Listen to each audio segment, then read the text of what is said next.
Alhamdulillahil ahad, wassalatu wassalam ala man fis sama ismuhu Ahmad wa fil ardi ismuhu Muhammad wa ala alihi wa sahbihi wa ba'd.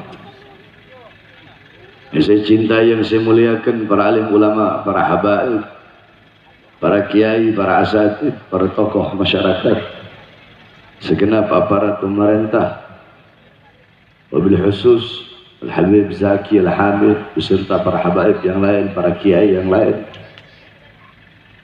wabil khusus segenap panitia peringatan Tahun Baru Islam beserta seluruh hadirin hadirat, bapak-bapak, ibu-ibu, khususnya para pemuda-pemudi umat baginda Nabi besar Muhammad.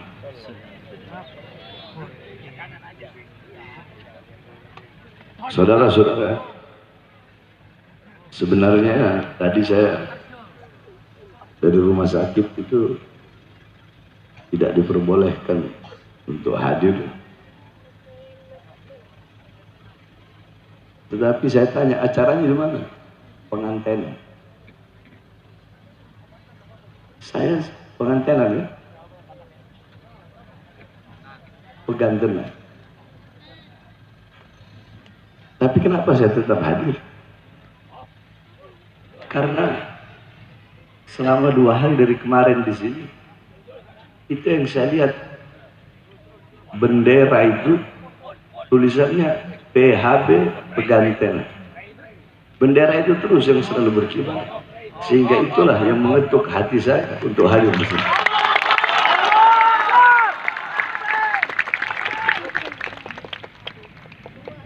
Jadi mohon maaf, saya tidak bisa lama di sini.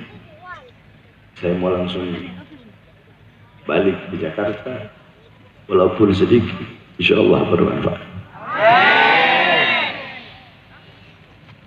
Hadirin sekalian yang dimuliakan oleh Allah Subhanahu wa Ta'ala, kita semua sering mendengar hadis yang ma'ruf. Ini hadis bahkan anak kecil pun tahu, innamal a'malu binniyat. Ini hadis jikalau dijelaskan secara rinci, maka mungkin penjelasannya 1 tahun nggak bakal habis. Sedikit saja saya jelaskan tentang ini hadis. Innamal a'malu binniyat wa innamal likulli imri'in ma nawa. Faman kanat hijratuhu ila dunya yusibu, faman kanat hijratuhu ila Allah wa rasulih, fa hijratuhu ila Allah wa rasulih. Faman kanat hijratuhu ila dunya yusibuha aw imra'atin yankihuha, fa hijratuhu ila ma hajara ilaihi. Rawahu Bukhari Muslim fi kutubihima يعني كتبهما أصح الكتب المصنفة. Innamal a'malu binniyah. Ini hadis asbabul wurud. Asbabul wurud ini hadis, yaitu ketika hijrahnya baginda Nabi besar Muhammad. Kenapa saya bawa ini hadis? Karena ini hadis berkaitan dengan hijrah. Kita di sini merayakan tahun baru Hijriah. Asbabul wurud ini hadis ketika Rasulullah SAW diperintahkan untuk hijrah, diizinkan untuk hijrah. Semua para sahabat Nabi, mereka hijrah niatnya karena Allah, niatnya untuk mengikuti Rasulullah. Tetapi ada satu sahabat yang dimana sahabat ini dia hijrah, dia pergi ikut ke Yathrib bukan niat untuk mengikuti perintah Allah, bukan niat untuk mengikuti Rasulullah, tetapi niat untuk menikahi perempuan.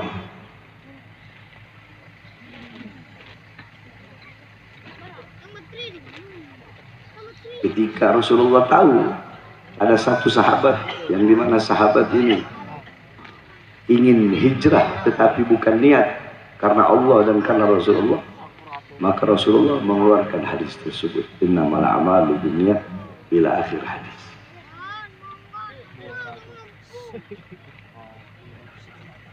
Yakni segala amal perbuatan tergantung pada niat. Allah Subhanahu wa ta'ala lebih dulu melihat niat seseorang sebelum melihat amal seseorang. Allah lebih dulu melihat niat seseorang sebelum melihat amal seseorang. Ini senada dan sejalan dengan hadis niatul mu'min khairun min amali. Niat seorang mukmin itu lebih baik, lebih utama daripada amalnya. Jadi Allah lebih dulu lihat kepada niat, baru Allah lihat kepada amal. Contoh, jikalau kita niat berbuat baik, saya nanti malam mau sholat tahajud. Ketika engkau niat, itu engkau mendapatkan pahala. Walaupun engkau belum melakukan amalnya. Pahala apa? Pahala niat. Ketika engkau sholat, engkau mendapatkan pahala lagi. Pahala apa? Pahala amal. Ya Allah, saya niat nanti keluar dari rumah, kalau ada duri di jalan mau saya angkat. Kau dapat pahala. Kalau ada duri, kau angkat, kau dapat pahala amal. 2 pahala, 1 pahala niat, 2 pahala amal. Tapi kalau ternyata duri tidak ada, tetap kau mendapatkan pahala. Pahala apa? Pahala niat. Ini pentingnya niat. Yakni Allah melihat niat. Yang Allah lihat itu niatnya, tujuannya. Contoh, Nabi Allah Ibrahim alaihissalam ketika dibakar oleh api Namrud, ada 2 binatang. Yang satu binatang kecil yang fasik yang bernama cicak. Itu cicak, dia meniup, dia tiup itu api dengan tujuan agar itu api lebih besar. Kemudian Nabi Allah Ibrahim terbakar. Itu niat dan tujuan daripada cicak tersebut. Coba kalian pikirkan, apakah mungkin cicak itu dengan tiupan dia mulut sekecil gini bisa menambahkan besarnya api Namrud? Nggak bisa kan? Nggak bisa. Jangankan satu cicak, semua cicak di seluruh dunia dikumpulkan jadi satu untuk meniup agar api itu bertambah besar, tetap api itu tidak akan bertambah besar. Tapi kenapa cicak menjadi binatang yang sunnah hukumnya dibunuh, menjadi binatang yang disebut oleh Rasulullah yaitu binatang kecil yang fasik? Kenapa? Karena niat dan tujuan si cicak tersebut adalah niat buruk, yaitu ingin menambah besarnya api daripada Namrud yang membakar Nabi Allah Ibrahim, walaupun niatnya dia tidak terlaksana. Nah, di sisi lain ada satu binatang, yaitu katak. Ini katak dia loncat ke sungai, dia ambil air dari sungai, dia loncat lagi, dia siram itu api dengan niat dan tujuan ingin memadamkan apinya Namrud dan menyelamatkan Nabi Allah Ibrahim. Ini pekerjaan katak, amalnya ini amal sia-sia. Jangankan satu katak, walaupun seluruh katak di dunia mengambil air untuk memadamkan api Namrud, itu api nggak bakal pak. Tapi Allah tidak lihat amalnya. Allah tidak lihat amalnya dia yang nyiram itu, tapi Allah lihat niat dan tujuannya untuk menyelamatkan Nabi Allah Ibrahim alaihissalam, sehingga katak menjadi binatang yang haram untuk dimakan. Paham? Jadi Allah lebih dulu melihat kepada niat. Maka pasang niat yang baik di dalam melakukan hal apapun, perkara-perkara ibahah, perkara-perkara mubah.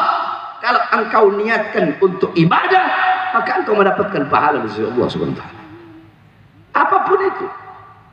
Makan, kau mau makan, ya Allah saya niat makan agar badan saya kuat untuk beribadah, makan mau dapat pahala. Ya Allah saya niat tidur untuk mengistirahatkan badanku, karena badanku punya hak untuk beristirahat, sehingga aku bangun dalam keadaan segar, aku bisa beribadah kepadamu. Tidurmu dapat pahala. Mandi, ya Allah saya niat mandi biar segar untuk bisa beribadah kepadamu, mandimu dapat pahala. Perkara-perkara mubah yang kau lakukan, kalau kau niatkan dengan niat ibadah, maka engkau mendapatkan pahala di sisi Allah Subhanahu wa Ta'ala. Maka setiap engkau mau keluar rumah, pasang niat yang baik, tujuan yang baik. Al-Habib Ahmad Al-Muhdar radhiyallahu anhu, beliau mendapatkan derajat yang tinggi di sisi Allah. Apakah beliau orang alim? Bukan. Apakah beliau seorang wali? Bukan. Ahli Quran? Bukan.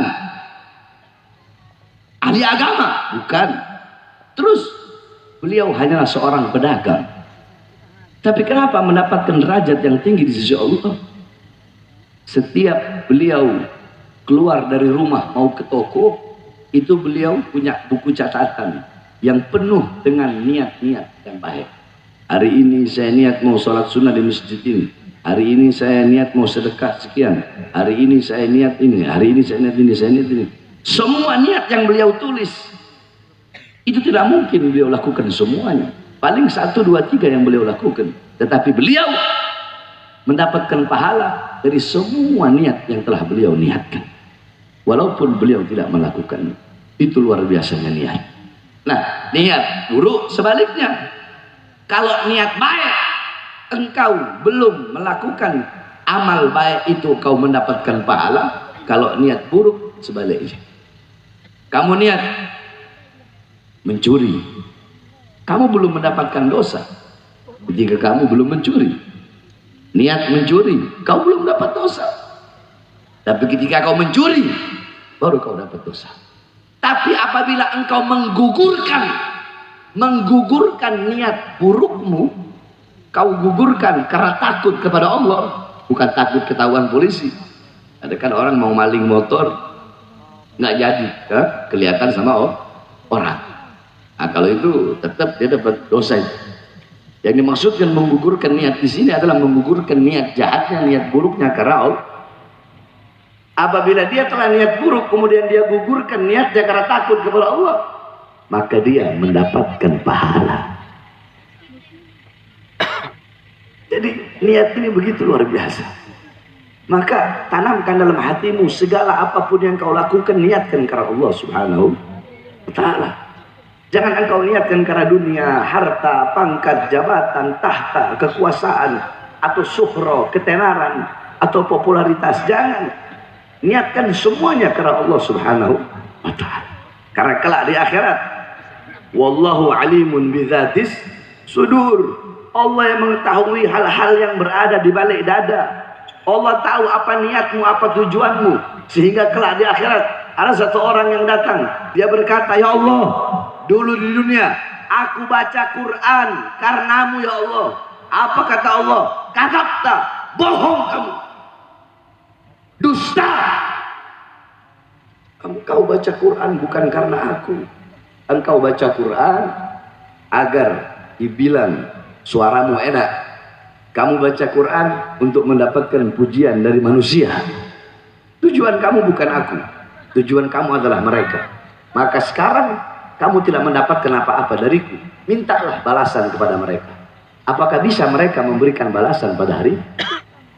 Bisa nggak? Bisa nggak? Ada lagi datang, ya Allah, aku dulu di dunia sholat karenamu ya Allah. Kadzabta, bohong kamu. Kamu sholat bukan karena aku. Kamu sholat, niatmu sholat biar dibilang ahli ibadah, biar dibilang ahli sholat. Kamu ketika menjadi imam, kamu lihat dulu ke belakang, makmumnya banyak, bacaan kamu panjangkan, biar dibilang kamu alim, biar dibilang kamu ahli ibadah. Tapi makmumnya cuma 2, bacaan kamu bismillahirrahmanirrahim, alhamdulillah rabbil alamin, biasa-biasa aja. Niat kamu bukan aku, tujuan kamu bukan aku, Tujuan kamu pujian-pujian manusia. Tujuan kamu madah, pujian. Nah, sekarang minta balasan dari mereka yang telah memuji kamu. Apakah bisa mereka memberikan balasan pada hari itu? Bisa. Datang lagi, ya Allah, aku dulu berjuang, berjihad karenamu. Kadzabta, bohong kamu, dusta kamu. Tidak, kamu tidak berjihad. Kamu berjihad, berjuang bukan karena aku. Kamu berjihad biar orang bilang kamu perkasa, biar orang bilang kamu kuat, biar orang bilang kamu pejuang. Niat kamu pujian orang. Kamu berjuang, niatmu bukan karena aku. Kamu tidak mendapatkan apa-apa dariku. Minta sana balasan dari mereka. Apakah bisa mereka memberikan balasan? Apakah bisa? Maka niatkan segala sesuatu karena Allah Subhanahu wa ta'ala. Coba kau lihat bagaimana niat dan ketulusan orang-orang zaman dahulu, para ulama, orang-orang soleh zaman dulu. Niat-niat mereka itulah yang menjadikan kitab-kitab karangan mereka itu sampai kepada kita di zaman ini dan sampai nanti di akhir zaman. Makanya dikatakan idza arad ada satu makalah bunyinya seperti ini. Yakni jikalau kalian ingin maju, ingin sukses dalam urusan dunia, dalam urusan akhirat, maka berpegang teguhlah kepada kitab-kitab mutaqaddimin, kitab-kitab ulama terdahulu. Tapi kalau kamu ingin terlambat, kamu ingin terbelakang, maka berpeganglah kepada kitab-kitab mutaakhirin. Man arada taqadduma fa alaihi bi kutubil mutaqaddimin. Faman arada ta'akhkhura fa alaihi bi kutubil mutaakhirin. Sebab kenapa? Beda. Ulama, para gudama, ulama mutaqaddimin dan ulama mutaakhirin itu nggak sama. Kalau ulama-ulama zaman dulu mereka taklif, mereka ngarang, yakni hum yu'allifun al-kutub, mereka ngarang kitab itu karena Allah. Di situ mereka tulis al-faqir ilallah. Baru murid-muridnya yang menamakan ini kitab setelah zaman ini, zaman selanjutnya baru murid-muridnya karena takriman wa tasyrifan wa ta'liman mereka memuliakan, baru mereka tulis Ihya Ulumuddin lil Imam Hujjatul Islam Al-Ghazali.